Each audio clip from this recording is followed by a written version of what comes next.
ESPN firing sports analyst and former pitcher Curt Schilling because he posted an anti-transgender meme online.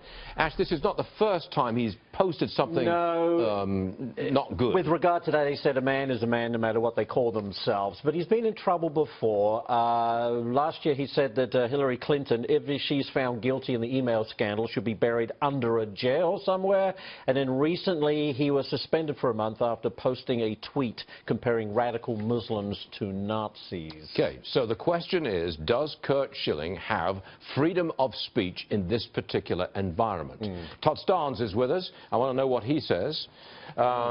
Look, it seems to me that if you are speaking out, but you are representing your employer, you do not have the freedom to speak out in the way that you want, because you've got to conform to that employer. You know, that's a good point you raise. I mean, who does Curt Schilling think he is? Sharing something on social media that is controversial, does he think he's Donald Trump?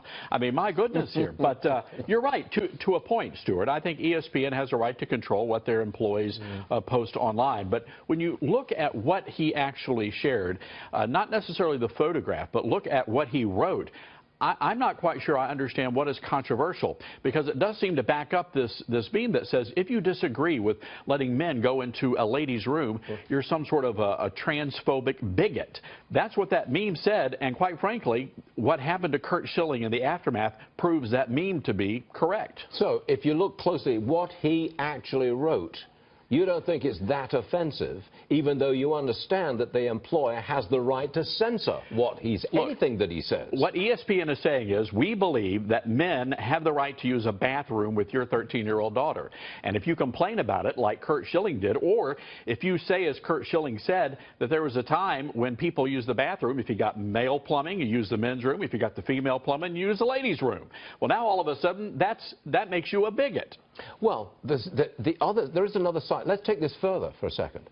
Does any public figure have complete freedom of speech to post anything they want on their own Facebook posting site? You have free speech, but these days it comes with a price, Stuart, and that's the problem.